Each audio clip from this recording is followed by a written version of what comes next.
You guys ready and comfortable? All right. Can I have my music, please?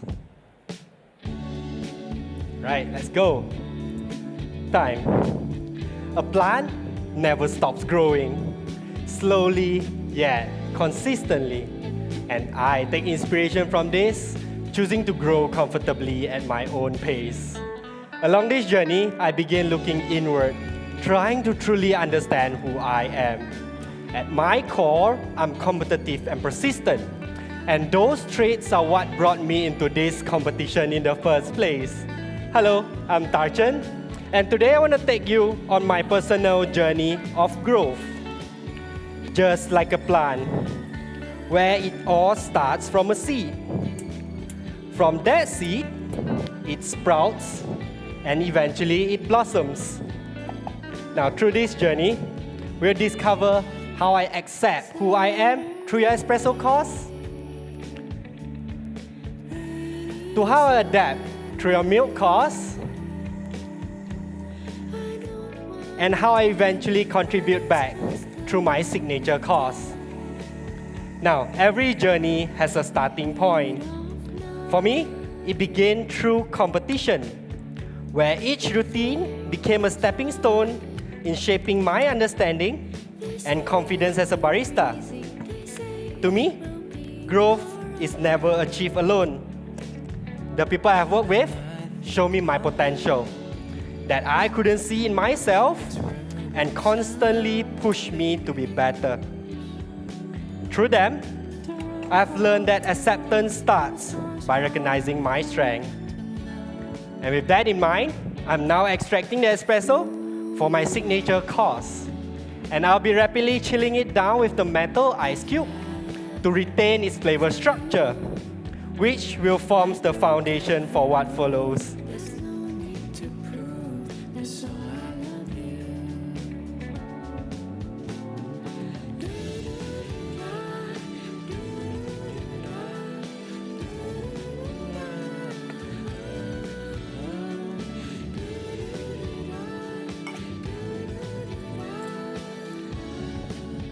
Alright, we'll now begin with the espresso course, acceptance.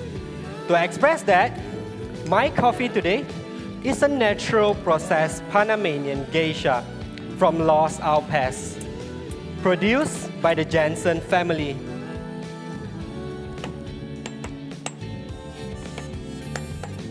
And what fascinates me with this coffee from Jensen Farm is their commitment in preserving its varietal character. And that philosophy resonates with me because that purpose serves as a reminder to remember who we are at our core. And to achieve this balanced espresso, I'm dosing 20 grams in and 42 grams out to create a gentle vibrancy and rounded sweetness.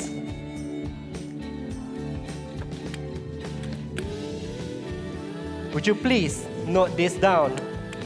For your espresso today, you will get notes of orange,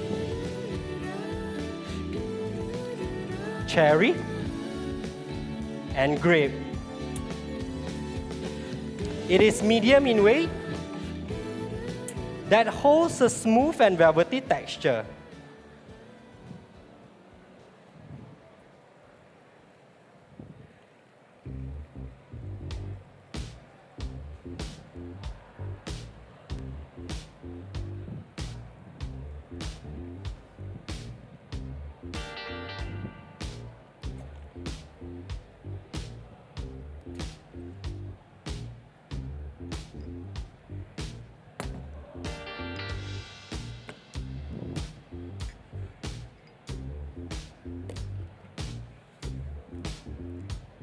Alright, as you can see here, I've placed my cups on a magnetic coaster.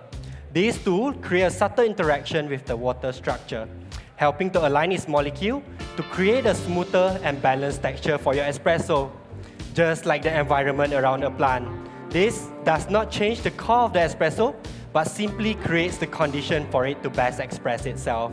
We'll explore how it works in the next course, but for now, I would like you to stir the espresso 5 times from front to back.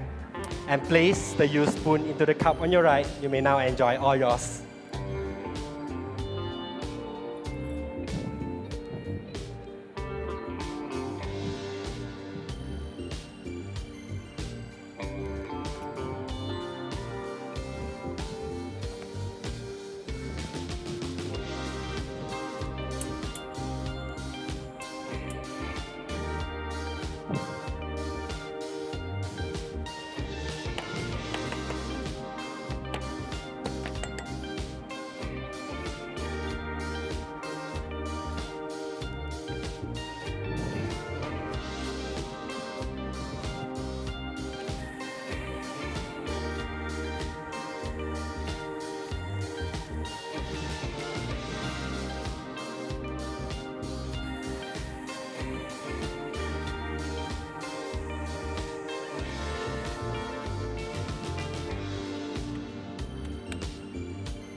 Alright, you guys ready?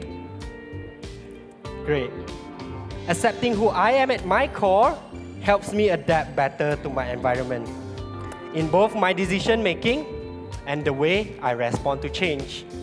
As a barista, I used to be rigid in my approach to coffee, which limited what I could do with it. Over time, I have learned to adapt with openness, exploring new techniques, and finding balance towards growth. A plant also experiences something similar. Once it sprouts, it begins to respond to the microclimate around it. Now, being part of nature, this coffee reflects that. Grown at 1,700 meters high in Volcan, Panama, with an average temperature of 14 degrees Celsius. This condition allows today's green tip geisha to fully mature with high sugar concentration and organic acid, resulting in a coffee with pronounced sweetness throughout all my courses today. Now in this course, the coffee adapts to a new environment. The milk. Using the same espresso recipe, I will pair it with 90 grams of fresh milk, steamed to 60 degrees Celsius.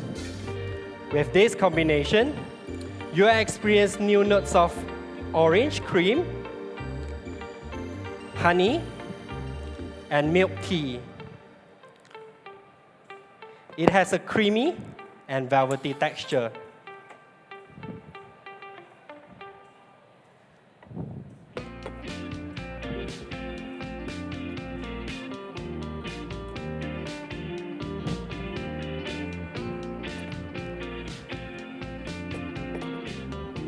Alright, that similar adaptive approach continues in processing.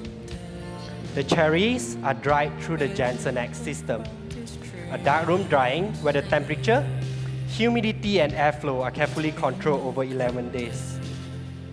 As drying is part of fermentation, the environment continues to shape its flavor development. Here you go, first one is for you, please enjoy. Now, like a sprouting plant, the right condition always allows the coffee to express what's ready within it. That same mindset has shaped how I approach coffee, allowing me to challenge familiar methods and open up to new possibilities, one of which is this magnetic coaster. Now, before introducing milk, the coffee rests on the same magnetic coaster. As we know, coffee contains bitter polyphenols like caffeine. Exposure to this magnetic wave encourages all those polyphenols to cluster together, reducing the surface area, leading to lower perceived bitterness.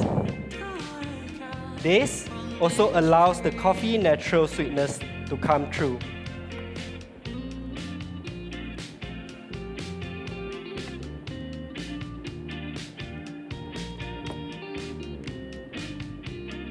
Size for you, please enjoy.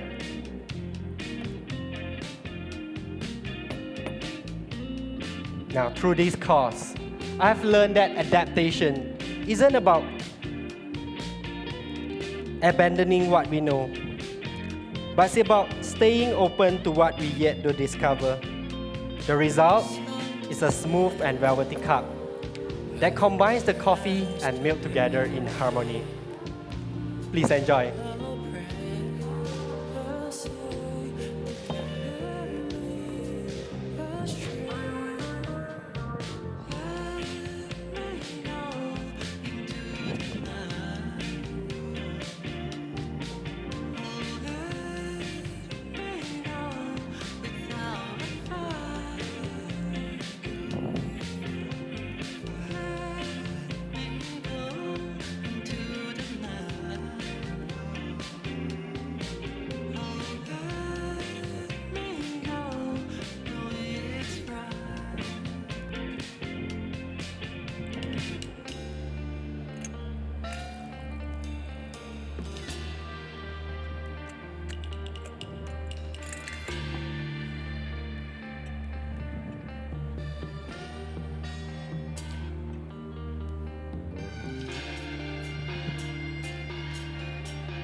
Right, you guys ready?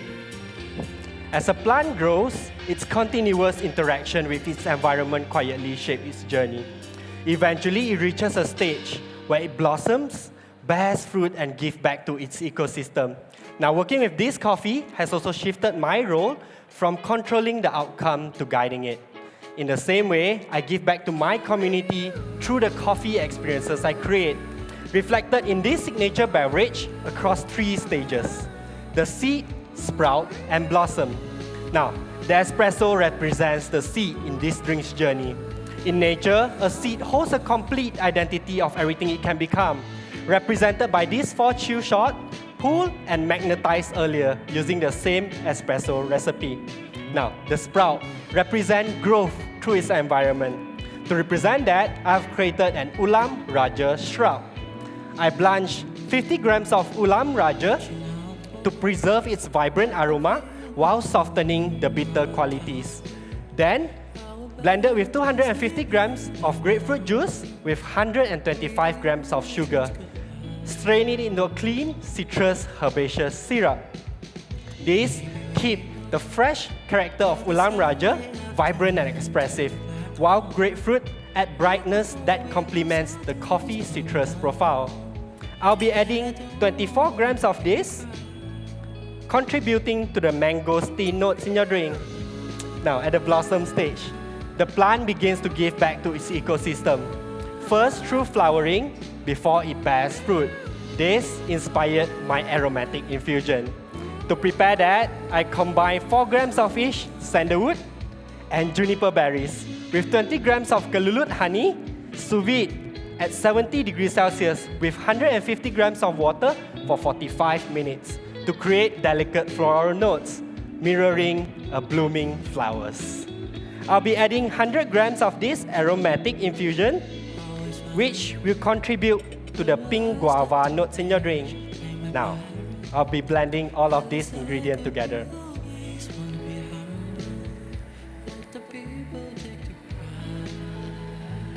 Alright, for your signature course today, you'll discover notes of mangosteen, pink guava, and cream soda. It has a creamy and velvety mouthfeel with a lingering citrus finish. And it is served slightly chilled at 25 degrees Celsius for the best tasting experience. Now, I would like you to enjoy this after I call time, as I want you to fully experience it. And please gently swirl the glass in between each sip to reveal its full expression. Now, these drinks reflects my journey. From acceptance through adaptation to an opportunity to contribute back. For me, growth doesn't need to be rushed. It can be intentional and true to who we are. I hope my journey inspires others and all of the baristas out there to embrace their own. So together, we can create that environment, not only for the coffee that we love, but for the future of specialty coffee. Because coffee without humans is just a plant after all. I hope you guys enjoy. That is my time. Make some noise for Chen!